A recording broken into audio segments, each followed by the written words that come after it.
If you're anything like me, you appreciate the 5-room dungeon concept, but maybe not the execution. And what I mean by that is the 5-room dungeon basically gets rid of any kind of physically measured space. We're staying in the concept. You're thinking of things in their function without giving them a form. I actually like the form to dungeons. I encourage my party to map those forms and to try to learn what they can, glean information from those forms. So I don't want to get rid of them, but I think what you can do is use the concepts that are outlined in the 5-room dungeon, which I think are actually quite good, but keep your physical geography. And I think if you're doing Dungeon 23, hashtag Dungeon 23 in 2023, leveraging the 5-room dungeon conceptually can help you with organizing your spaces. So what I'd like to do is go through the 5 rooms of the 5-room dungeon and take them and create prompts from them that we can use in hashtag Dungeon 23 or in any of our dungeon making designs that I think can help inform the spaces without replacing the spaces, if that makes sense. So let's get started. So the first room in the 5-room dungeon is the entrance or guardian. This one's an easy one. Really, the prompts we should be asking ourselves is, how do we get to this space, this place?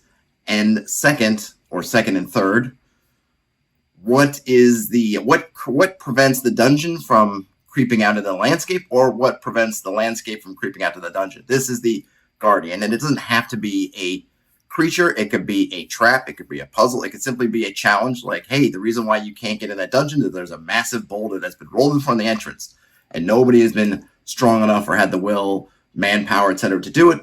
You as the adventuring party choose to do it or not, or perhaps some event has jarred it loose or done something else. But you're really thinking about, how do you get here? And then what is the obstacle that just keeps the dungeon from just being open to the air? The presumption being that if the dungeon were open to the air, the party wouldn't be some of the first people to show up and find it intact. It would have already been looted, emptied, whatever. So those are some prompts to think about. I think those are good prompts when thinking about where you're locating your dungeon, what does that entrance look like, and what is its nature. The second room in the 5-room dungeon is the puzzle or RP challenge. And for me, when I think about the puzzly aspects, I always think about the dungeon itself as a puzzle. We don't need to have a specific puzzle on the floor or in the statuaries or in some kind of symbology, because navigating the dungeon itself is a puzzle. And that, for me, I look at the whole dungeon and say, well, what is the puzzle here?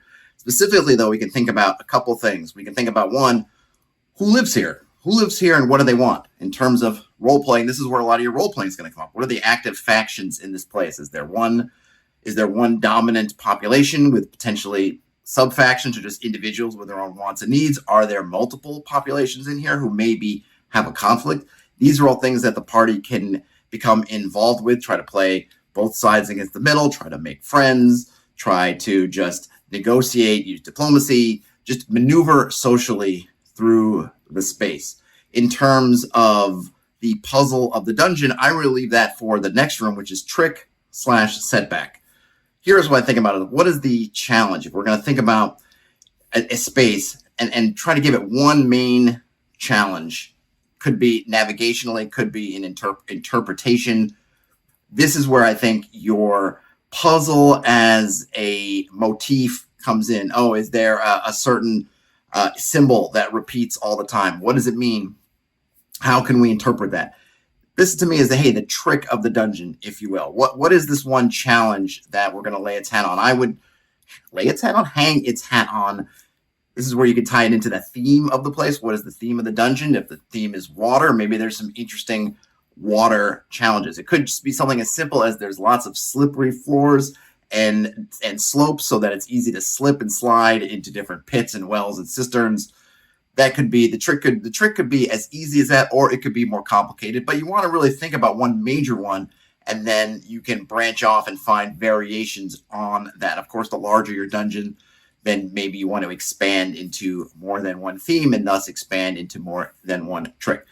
Then we have room 4, which is the climax, big battle, conflict. I like to think of this is, think about who controls this place. And here I'm not talking about a faction. I'd be more about the single entity potentially at the head of that faction, who controls it, and where or what is their seat of power. This could be the king in their throne room. This could be the AI in the engineering computer. This could, or mainframe, I guess.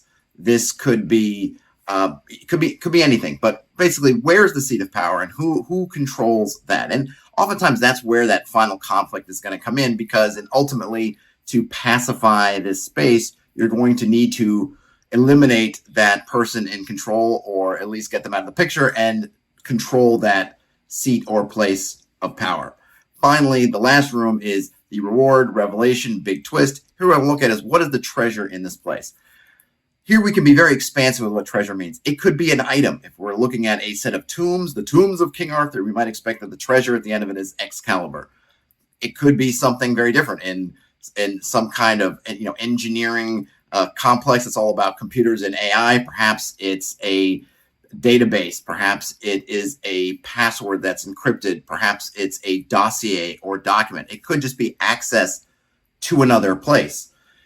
If we're thinking about mega dungeons, as in #Dungeon23, you can break down each one of the areas, levels, however that make up your mega dungeon, and think about the treasure not just being in terms of something that the party could take away from here, but something that maybe gives them access or opportunity to the next location on the list. Hey, you got to get the key code in the lobby to unlock the elevators to get up to the next level. It could be anything, but you want to think about, well, what is that treasure? And then oftentimes when you're thinking about what the treasure is, then you can also think about, well, where is it located, and perhaps who is guarding it? Is it in that seat of power, like I mentioned before? Is it, hey, the engineering section is where all the main controls to the starship are, so that's the one you ultimately need to control, and the treasure is having control of all the consoles there? Is it that, yes, you have to get to King Arthur's sarcophagus to find Excalibur, or it could be something different? Have fun with these, but if you're looking at something like Dungeon 23, or really any challenge, self-imposed or community challenge, or any kind of project, take your dungeon, break it down into pieces.